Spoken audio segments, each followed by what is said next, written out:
Today we're going to look at recruitment and a little bit later dismissal, reason why workers leave organisations. Recruitment, companies need to get new workers. There's always going to be some sort of labour turnover, workers leaving. So why do they need to recruit workers? Obviously, business might get bigger. You have more shops, you have more factories. Maybe it's a busy time of year, just before holidays. You need to recruit new workers. Workers retire. Maybe through choice, they've got lots of money, or they are at the statutory, the legal required age to retire. In the UK, that's about 67, 68. Workers obviously leave and move elsewhere. The school, generally, say 10, 12 workers every year leave and find jobs elsewhere. They need to be replaced. And quite often, skills needed to do existing jobs change. Obviously, more and more technologies are being introduced into organisations, so maybe the company needs to recruit people with those specialist skills. Now, companies quite often can either use internal recruitment or external recruitment.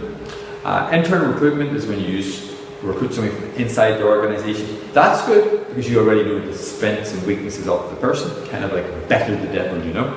But you're obviously limiting the number of people who can apply for the job. So there might be a better candidate elsewhere. But obviously, if you recruit someone inside the organisation, maybe that motivates other people so they can see a career path. It saves in advertising, it saves in induction costs, because it might take a new person coming to the organisation some time to settle in. If a company can't find the ideal person inside the organisation, obviously then they're going to look outside. And obviously there is a greater pool of talent. And hopefully, if you do bring new people into the organisation, they bring new ideas, which is another reason for not choosing an internal candidate, because they may be sort of static in how they think about things. You bring someone new into the company, they bring new ideas. Okay? But it can be time consuming. Because you've got to make the advertisements, you've got to interview people, they've got to leave their job, etc., etc. So that might take a long time. And it might also take a long time for them to settle into the organisation because they've got no connections, no friends. They don't know how the organisation works. Okay. Next, we have the recruitment process briefly.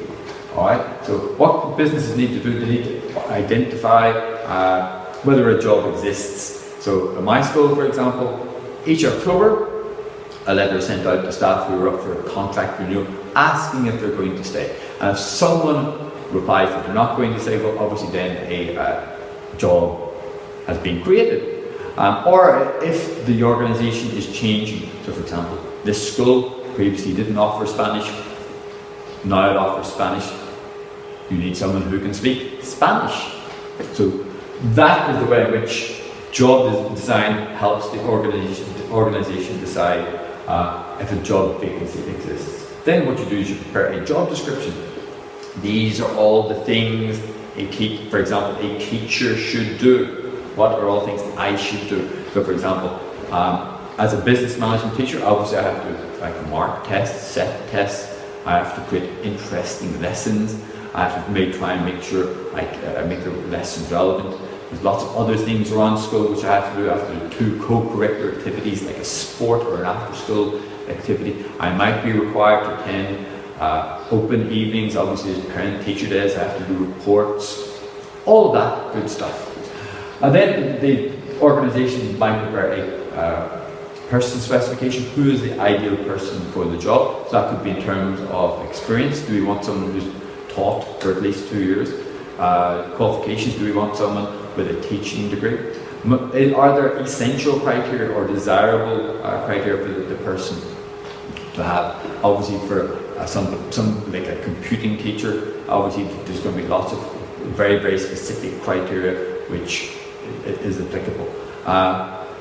Desirable criteria, that could be, I ask my students every year in year 10 to do this.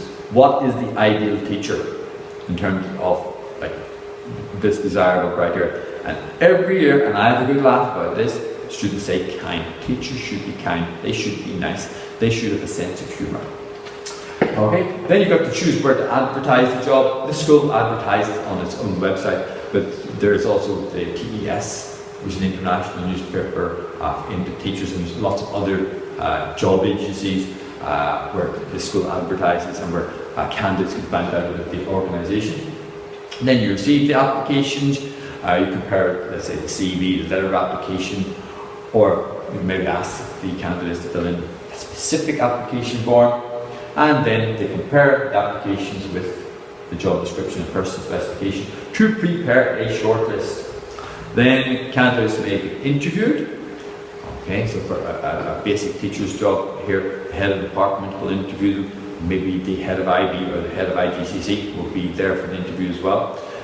Someone like the principal or the vice principal will interview them, and maybe somebody else from like the school's head office in Hong Kong here might interview them to ask them lots and lots of questions. Not so much about education, but more about their values and what have you. Then some organisations introduce tests. That's because some people are very, very good at interview questions. They can talk. They know how to sell themselves very well. I don't particularly do that well. So then what you maybe do is you give people a range of tests, aptitude tests, personality tests, and what have you. So I have my students do personality tests in year 10 and year 12 when we're looking at the recruitment process. And it's a very, very good way to identify people, introvert, extrovert. Do they follow the rules? Don't they follow the rules? Do they make friends? Etc., etc. So the company can choose who they think is most appropriate. Then references get checked. So if you apply for a job, maybe where you're currently working, someone writes you a nice reference saying these are your skills, these are your attributes, this is what you do well. And then hopefully you appoint the right person. Now, when I teach this, when I teach it to year 10, year 12, I say, in my opinion, recruitment is the very, very most important thing the principal does. The principal may disagree with that, but I can tell you, as the head of the department, I think the most important job I have is making sure that the people who work in the department that I am involved in making that choice, and that we make the right choice. And you will probably go along with that as well. The most important aspect of your daily life are the teachers. You can be in a school, but maybe the facilities aren't very good. But if the teachers are good, they make your lessons interesting and they help you strive for excellence, then that's probably the most important aspect. So I think that recruitment is very, very important. Without good recruitment, schools are not going to function very well. Now, for some jobs, there's a very, very long recruitment process. Like if you want to be the President of the United States, you want to be President of pretty much any country, you want to be a principal at an international school, you want to be a CEO in a company, the recruitment process is quite very, very long and very detailed. If you want to be work as somebody to say cleaning, that probably involves a lot less, and the process isn't going to be as long. Then redundancy, so that's recruitment done, trying to get new workers. Sometimes workers have to leave, and we're going to look at redundancy and dismissal. Redundancy happens because of the closure of all the factory or part of the factory, and that might be because the business is selling less. It might be because new technology replaces workers, or it could be, and this is the controversial part, companies offshoring. They're closing a factory, say in Germany, and opening it in Poland, and then sending the products back to Germany. But we've talked about that elsewhere. And dismissal. So the exact procedures for each organisation will maybe vary, but nevertheless companies need to have procedures in place for when workers leave because they have been dismissed. Alright? And that is generally because the company terminates the contract of the worker because the worker has either done something very seriously wrong or continually wrong and he hadn't learned. Okay? For example, about 7-8 years ago, I was away in training. And when I was away in training, there was a sports day at the school. And apparently, 2 teachers, during the sports day, getting very excited about it all, they started fighting. So I come back to school after my training and find out these teachers have been dismissed, sacked. Okay, so that's a very big offence. If For example, I was late every day. I might get a verbal warning to start off with.